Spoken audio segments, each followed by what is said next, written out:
তো আজকে আমাদের জিকে সুপার সাজেশন ক্লাসে সবাইকে স্বাগত জানাচ্ছি।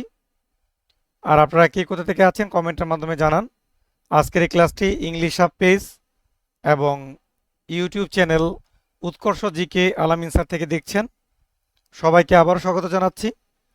যাই হোক, কথা না বাড়িয়ে আমাদের মূল আলোচনায় চলে যাচ্ছি। আজকে কিছু প্রশ্ন দিব, প্রশ্নগুলো দেখেন, তারপরে নিজের মধ্যে জাজমেন্ট আনবেন যে আপনার প্রিপারেশন নেয়ার দরকার আছে কিনা।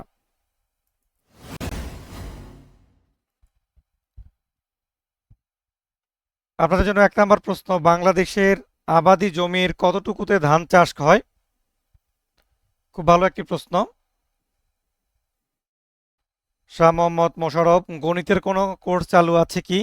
জি, গণিতের কোর্স চালু আছে। আপনি পেজে নক দিয়ে গণিত করা নাম্বারটি নিয়ে নিতে পারেন। ইশরাত জাহান ইভা, আসসালামু আলাইকুম। আমাদের সাথে শায়রা আক্তার, আসসালামু আলাইকুম। ওয়ালাইকুম আসসালাম। বাংলাদেশের প্রধানত খাদ্যশস্য হচ্ছে ধান। বাংলাদেশে 3 ধরনের ধান হয়, আউশ, আমন এবং বোরো।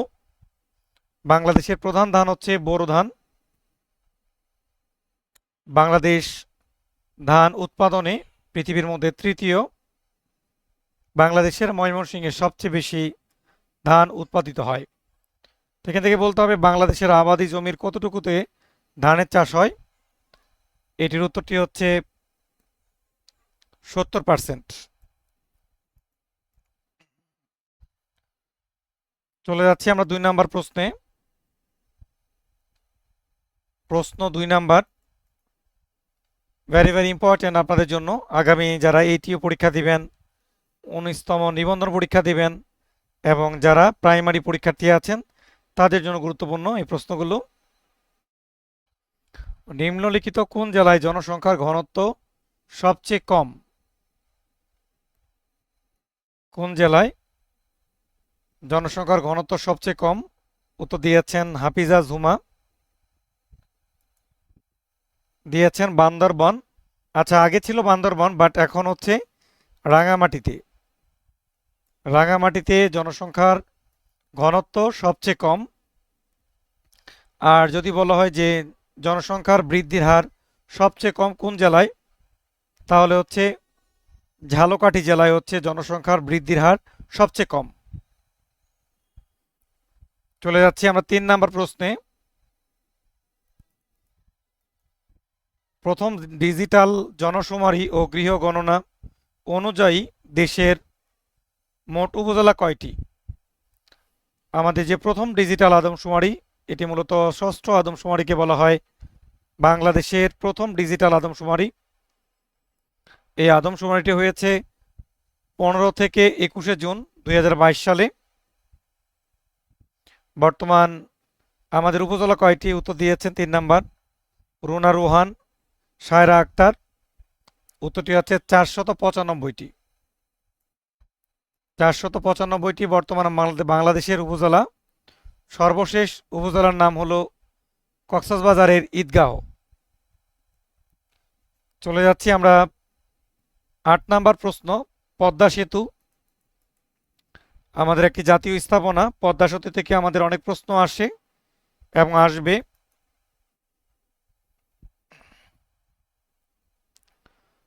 পদ্মা সেতু দিয়ে যাত্রীবাহী ট্রেনের বাণিজ্যিক চলাচল শুরু হয় কবে? বাণিজ্যিক চলাচল শুরু হয় কবে?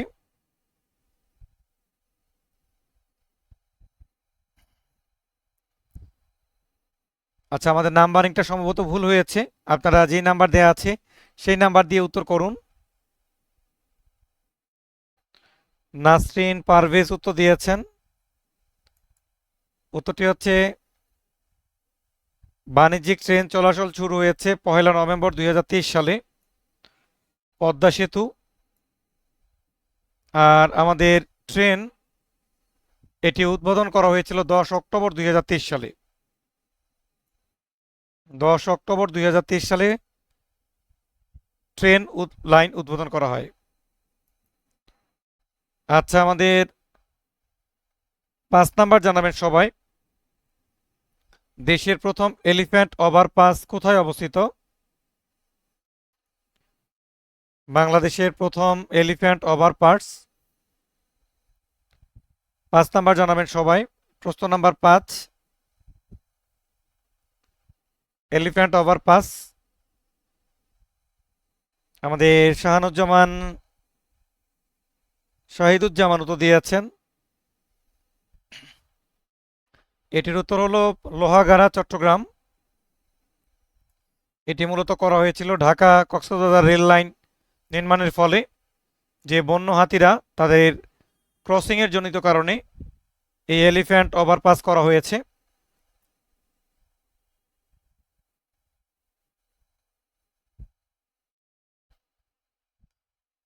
ছয় নাম্বার জানাবেন। এই ধরনের প্রশ্নগুলো পরীক্ষায় আসে। জন্ম এবং মৃত্যু নিবন্ধনের শর্টকাট বা শর্টকট কোনটি, মানে জরুরি নাম্বার কোনটি? 6 নাম্বার জানাবেন সবাই।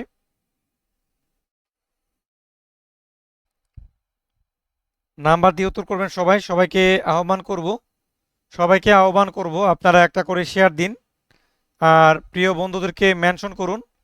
ক্লাসটি যদি আপনাদের ভালো লেগে থাকে, যদি এই ক্লাসের মাধ্যমে আপনারা উপকৃত হয়ে থাকেন। রুনা রোহান উত্তর দিয়েছেন আমাদেরকে। এটির উত্তর হচ্ছে ক নাম্বার, 16152। 16152 সেটি হচ্ছে আমাদের জন্ম এবং মৃত্যু নিবন্ধনের শর্টকট।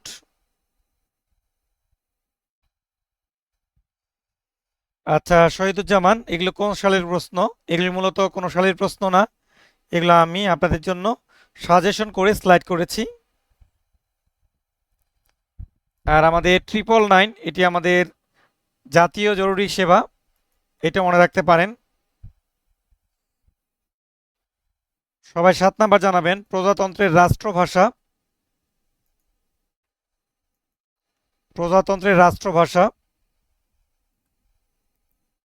সংবিধানের কত নাম্বার অনুচ্ছেদে বলা হয়েছে? উত্তর দিয়েছেন আমাদের নির্মল সরকার।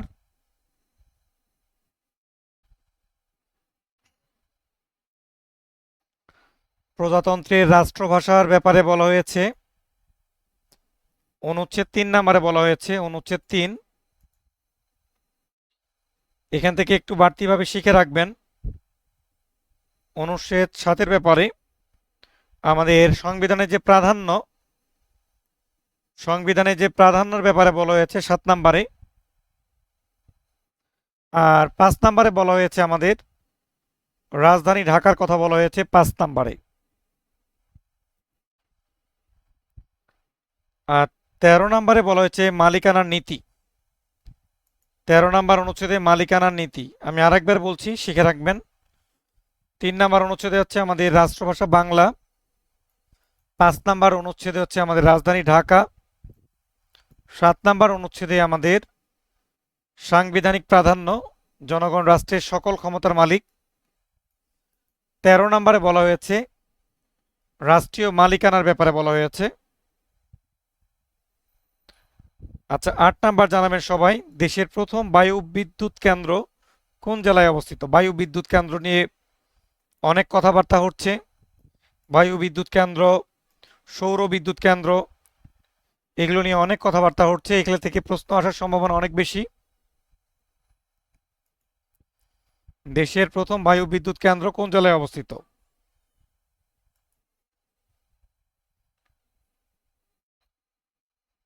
সবাই ঝটপট উত্তর করবেন, সময় আমরা বেশি নেব না।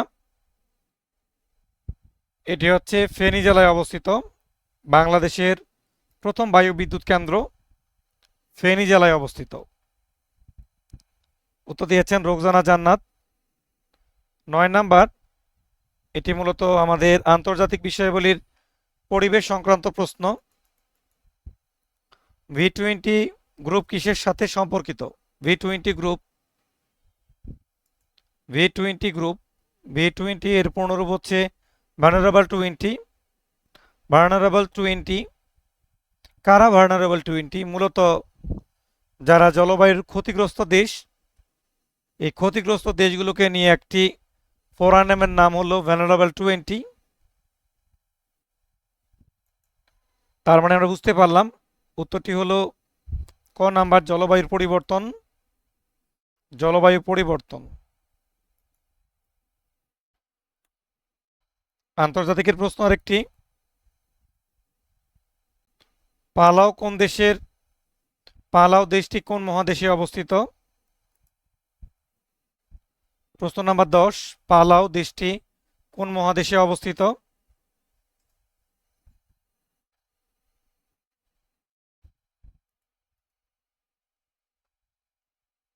এটি আন্তর্জাতিক বিষয়াবলীর প্রশ্ন। পালাও 1994 সালে এই দেশটির স্বাধীনতা লাভ করেছিল। এটির উত্তরটি হলো 10 নম্বরে রোকসানা জান্নাত উত্তর দিয়েছেন। ফাবিতা আক্তার, উত্তরটি হলো অশেনিয়া মহাদেশে অবস্থিত।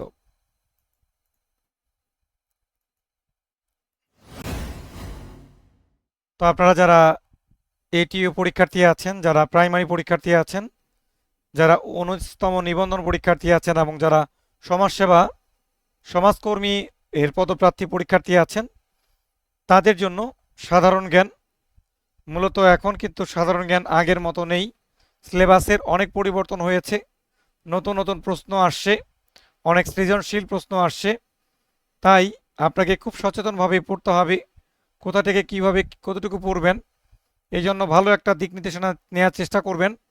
আমরা আপনাদেরকে নিয়মিত ক্লাসের মাধ্যমে এই দিক নির্দেশনা দিয়ে আসতেছি। কারণ এই মুহূর্তে আপনি 2-1 সেট বই কিনে নিজে নিজে পড়তে পারেন, কোনো প্রবলেম নেই। তবে এতে করে আপনি একটা প্রপার গাইডলাইন বই থেকে পাবেন না। তার জন্য আপনার দরকার যে কোনো দক্ষ মেন্টরসের অধীনে থেকে প্রপার একটা গাইডলাইন নিয়ে আপনার ইঞ্জিন থেকে রেল লাইনের উপরে চড়ানো। এই গাইডলাইন পেয়ে আপনি যখন অনুশীলন করতে পারবেন, আপনার সময় অনেক কম লাগবে, প্রতিটি টার্ম অনায়াসে আপনি বুঝতে পারবেন। তাই আপনাদের জন্য নিয়মিত থাকি ক্লাসে, ফ্রি ক্লাসে। তো আপনাদের যারা ক্লাসটি করেন বা ক্লাসটি যদি ভালো লেগে থাকে তাহলে অবশ্যই লাইক, কমেন্ট এবং শেয়ার করবেন। আমাকে নিয়মিত আসার জন্য আপনারা অনুপ্রাণিত করবেন, যেন আপনাদের আগ্রহের ভিত্তিতে আপনাদের জন্য নিয়মিত থাকতে পারি।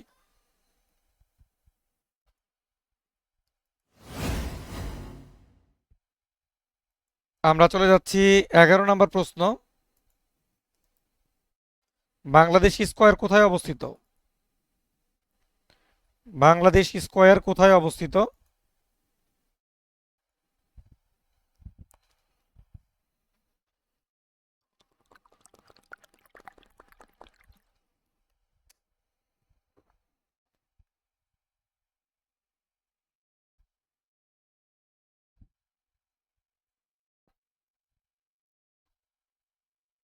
প্রশ্ন নাম্বার 11, বাংলাদেশ স্কয়ার কোথায় অবস্থিত?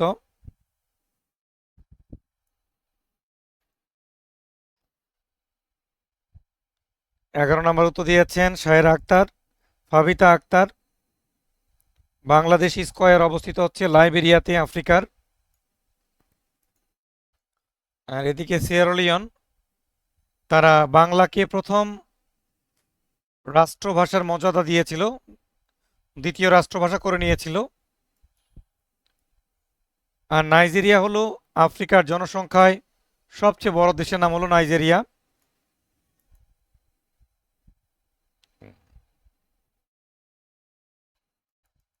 একটি হট কোশ্চেন, বঙ্গবন্ধু টানেলের দৈর্ঘ্য কত? বঙ্গবন্ধু টানেলের দৈর্ঘ্য কত?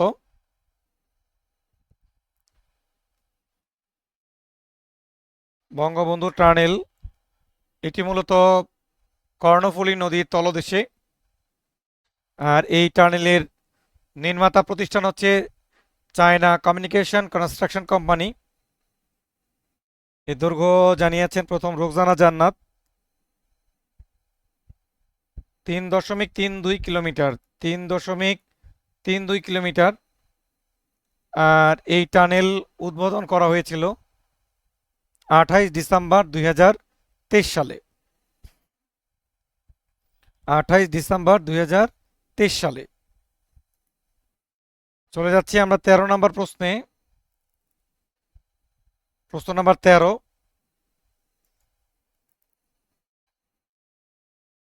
বাংলাদেশের বৃহত্তম বদ্বীপ কোন জেলায় অবস্থিত? এটি 18তম শিক্ষক নিবন্ধনের প্রশ্ন। বৃহত্তম বদ্বীপ কোন জেলায় অবস্থিত? বাংলাদেশের সবচেয়ে বড় বদ্বীপ হচ্ছে সুন্দরবন, তবে এখানে অপশনে সুন্দরবন নেই। এটির উত্তরটি হবে ভোলাতে অবস্থিত, ভোলা।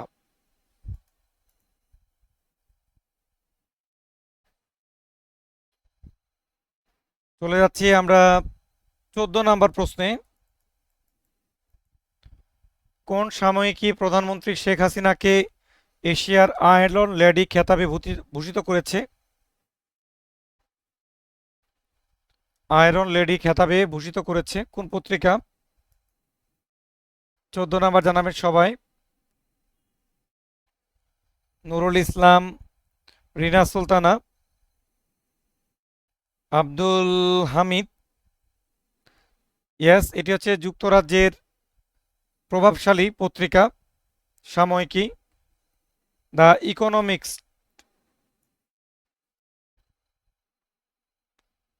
সবাই জানাবেন 14 নম্বর। ওয়ানগালা কাদের উৎসব? মানে আমাদের উপজাতিদের উৎসব থেকে কিছু প্রশ্ন পরীক্ষায় হয়। ওয়ানগালা কাদের উৎসব? ওয়ানগালা কাদের উৎসবের নাম?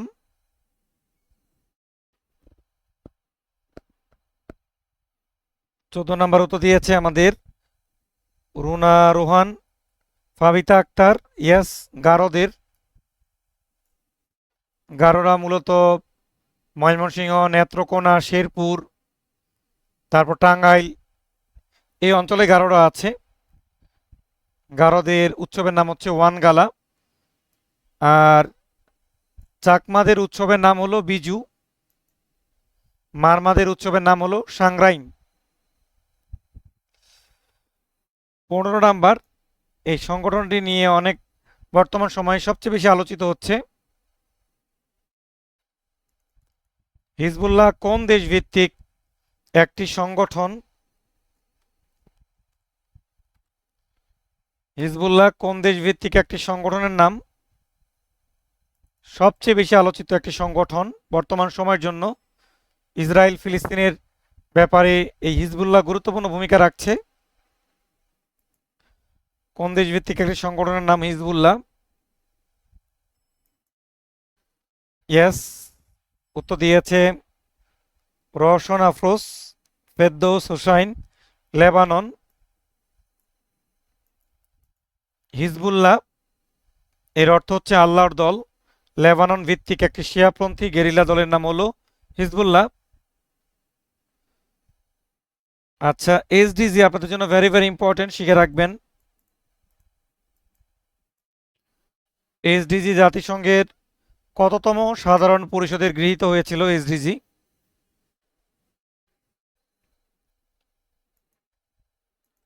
এসডিজি কবে গৃহীত হয়েছে? এসডিজি কবে গৃহীত হয়? এসডিজি 15 হচ্ছে সাস্টেনেবল ডেভেলপমেন্ট গোলস, যার মেয়াদ হলো 2016 থেকে 2030 পর্যন্ত, 30 বছর ব্যাপী, সরি 15 বছর ব্যাপী। এসডিজি 70তম অধিবেশনে এটি গৃহীত হয়েছে। এসডিজি এসডিজির লক্ষ্যমাত্রা হলো 17টি। চলে যাচ্ছি আমরা মুদ্রাতে চলে যাচ্ছি। আপনাদেরকে বলতে হবে থাইল্যান্ডের মুদ্রার নাম কি? বলতে হবে থাইল্যান্ডের মুদ্রার নাম কি?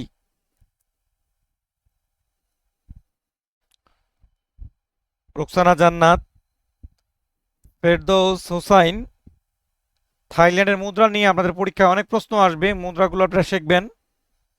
রুনা রোহান ক্রোনার কথা বলেছেন, কিন্তু না, এর উত্তর হচ্ছে বাত।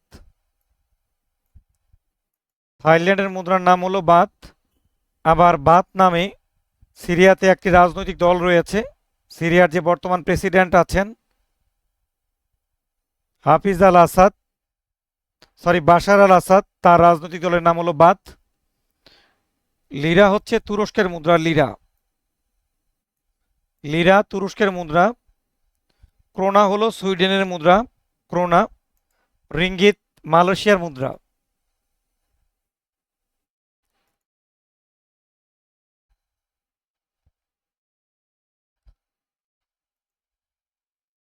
সবজি চাষ বিদ্যাকে কি বলা হয়? সবজি চাষ বিদ্যাকে কি বলা হয় এটি জানাবেন।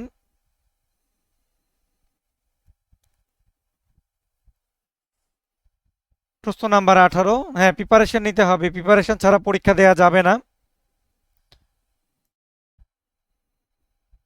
18 নাম্বার হচ্ছে ভেজিকালচার। ভেজিকালচার।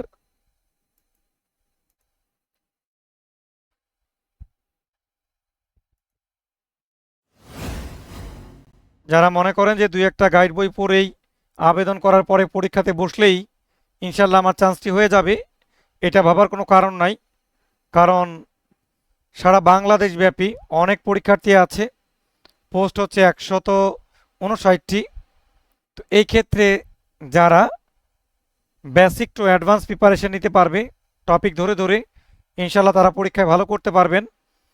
এই জন্য আপনাদের যেটা করতে হবে, আপনারা নবম দশম শ্রেণীর যে বোর্ড বইগুলো আছে সেগুলো ভালোভাবে পড়বেন, 6 থেকে 10 পর্যন্ত ম্যাথগুলো করবেন, বেসিক গ্রামারটা শেখার চেষ্টা করবেন। কারণ এখানে আপনাদের 3 ধাপে পরীক্ষা হবে, প্রিলি, রিটেন এবং ভাইবা। এটা কিন্তু প্রাইমারি পরীক্ষার মতো না যে শুধুমাত্র এমসিকিউ পরীক্ষায় অ্যাটেন্ড করে একদম পুরোপুরি কেল্লা ফতে না। আপনাকে 3 ধাপে পরীক্ষা দিয়ে নিজের যোগ্যতা প্রমাণ করে আপনার 13তম গ্রেড থেকে 10ম গ্রেডের আসার স্বপ্ন বাস্তবায়ন করতে হবে।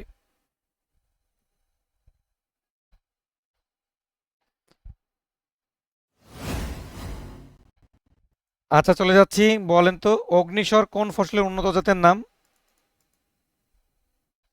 অগ্নিস্বর। স্যার আমার কমেন্ট পড়েন না কেন? এই তো ভাই পড়ে দিলাম। ফরিদপুর থেকে আছে নাসরিন সুলতানা। রোনা রোহান। আচ্ছা, অগ্নিস্বর ধানের নাম না বোকা, অগ্নিস্বর হচ্ছে কলার নাম। অগ্নিস্বর, কানাইবাসী, মোহনবাসী, বীরজবা, অমৃতা সাগর, সিঙ্গাপুরি এগুলো হচ্ছে উন্নত জাতের কলার নাম, কলা।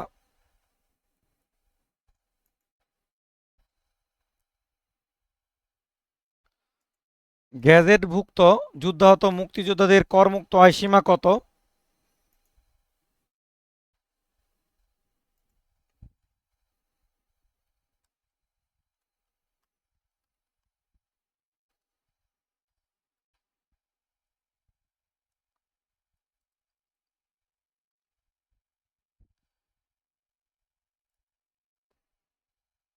নুরুল ইসলাম। স্যার আমার কমেন্ট পড়েন না কেন? এই তো ভাই পড়ে দিলাম, কমেন্টও করেন না। গ্যাজেটভুক্ত মুক্তিযোদ্ধাদের করমুক্ত আয়সীমা কত?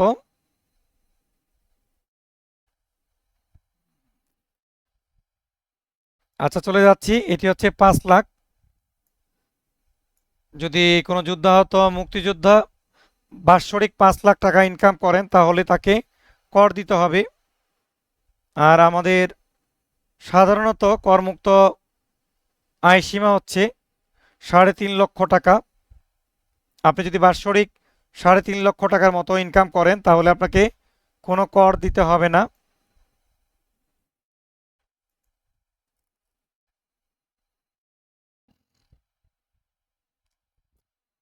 সমকাল পত্রিকার সম্পাদক কে ছিলেন বলেন? এই পত্রিকার সম্পাদকগুলো থেকে পরীক্ষায় আসে। সমকাল পত্রিকার সম্পাদক কে ছিলেন? 21 নাম্বার জানাবেন। সাখাওয়াত সুজন, সিকান্দার আবু জাফর। উত্তরটি হয়ে গেল। 22 নাম্বার জানাবেন।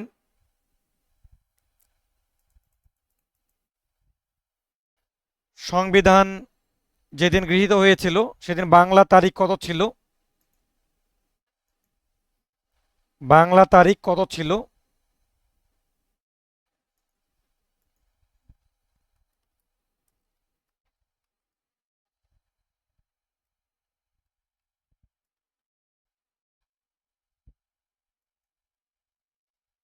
সেদিন বাংলা তারিখ কবে কত ছিল?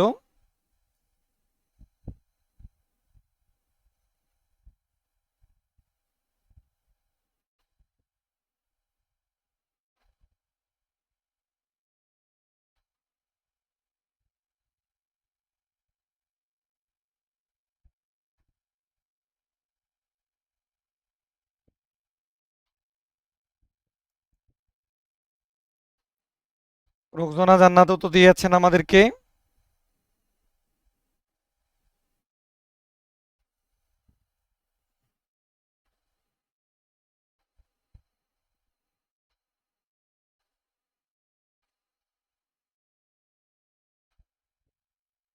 দেখি আরো কিছু কমেন্ট নিব।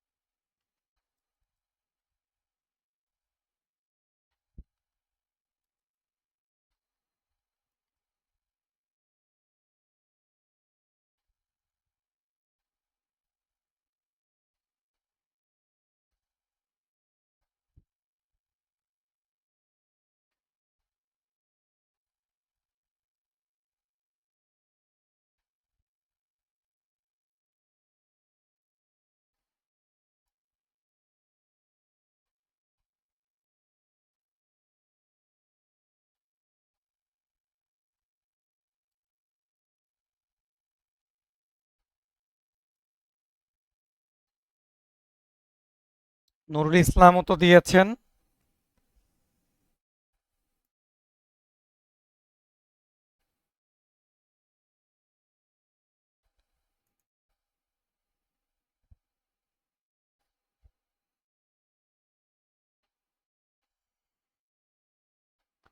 আচ্ছা, এখানে এখানে কোনো উত্তর নেই। বাংলা তারিখ কবে ছিল উত্তর নেই। এখানে কোনো উত্তর নেই।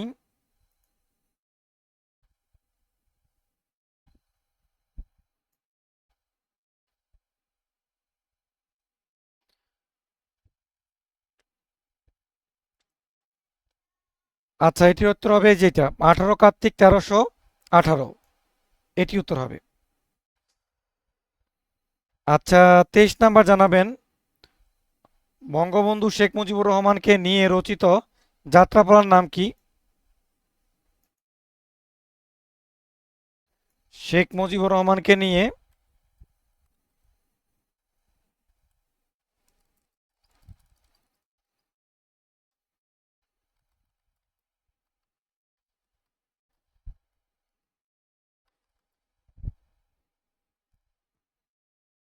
এই যাত্রাপালার নাম কি?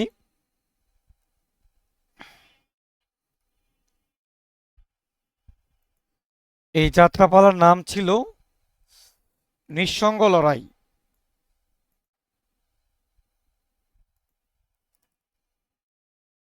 24 নাম্বার জানাবেন। নিচের কোনটি সাংবিধানিক প্রতিষ্ঠান নয়? নিচের কোনটি সাংবিধানিক প্রতিষ্ঠান নয়?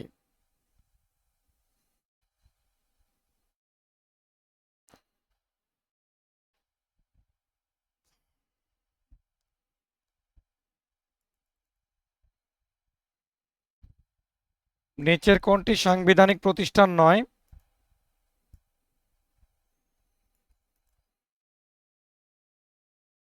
এটির উত্তর হচ্ছে দুর্নীতি দমন কমিশন। এটি কোনো সাংবিধানিক প্রতিষ্ঠান নয়। 25 নাম্বার সবাই জানাবেন। মুজিব ইন্দিরা চুক্তি কোন সালে স্বাক্ষরিত হয়? মুজিব ইন্দিরা চুক্তি কোন সালে স্বাক্ষরিত হয়?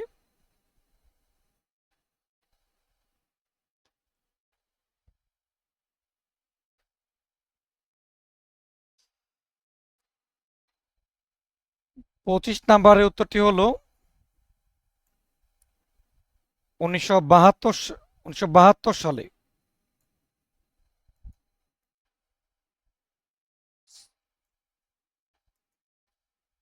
সরি, 1974 সালে।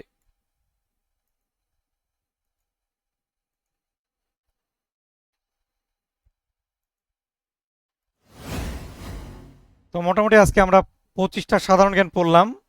এখন আপনারা কমেন্টে কার কতগুলো উত্তর হয়েছে আপনারা নিজেরাই যাচাই করে জানতে পারবেন যে আপনাদের প্রিপারেশন কোন লেভেলে আছে, প্রিপারেশন নেওয়ার দরকার আছে কিনা, প্রিপারেশন নিয়ে পরীক্ষা দেওয়ার দরকার আছে কিনা, এগুলো চিন্তা ভাবনা করে আপনারা যেহেতু যারা এটিও পরীক্ষার্থী আছেন আপনারা সময় পাচ্ছেন না, পরিবারকে সময় দিতে হয়, স্কুলে সময় দিতে হয়, আবার অনেকেই পিটিআই ট্রেনিং করছেন। তাই আমি মনে করি তা আপনারা যদি আপনাদের স্বপ্নের এটিও চাকরিতে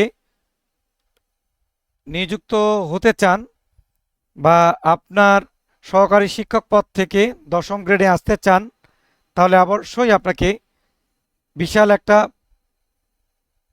ছাড় দিতে হবে। তো সেক্ষেত্রে আপনারা প্রিপারেশন নেন, অনলাইনে যারা পড়াচ্ছে তাদের কাছ থেকে নিতে পারেন। গণিত কোর্সের ক্লাস কবে থেকে হবে আপনি এই পেজে নক দেন, নাম্বার দেওয়া আছে, বিস্তারিত মেন্টরসের কাছ থেকে জেনে আপনারা জেনে নেবেন। তো আপনারা যারা এটিও পরীক্ষার্থী আছেন তাদের জন্য আগামীকাল থেকে আমার এটিওর জিকে এবং বাংলা কোর্স শুরু হতে যাচ্ছে। আগামীকালই আপনাদের অফারে ভর্তির শেষ ডেট। যারা এখনো ভর্তি হতে পারেননি তাদের জন্য এটিও নিয়োগ পরীক্ষার বাংলা এবং GK course regular course fee হচ্ছে আমাদের 1220 টাকা। তবে আগামীকাল বিকেল 5টা পর্যন্ত যদি আপনি অ্যাডমিশন নেন তাহলে কোর্স ফি হচ্ছে মাত্র তো 720 টাকা, 500 টাকা ডিসকাউন্টে আপনি অ্যাডমিশন নিতে পারবেন। কালকের পর আপনারা এই অফারটি আর পাবেন না। আগামীকালকের পর কোর্স ফি আপনাদের রেগুলার ফির কোর্স ফি দিতে হবে, তাই আপনারা দ্রুত যুক্ত হতে পারেন।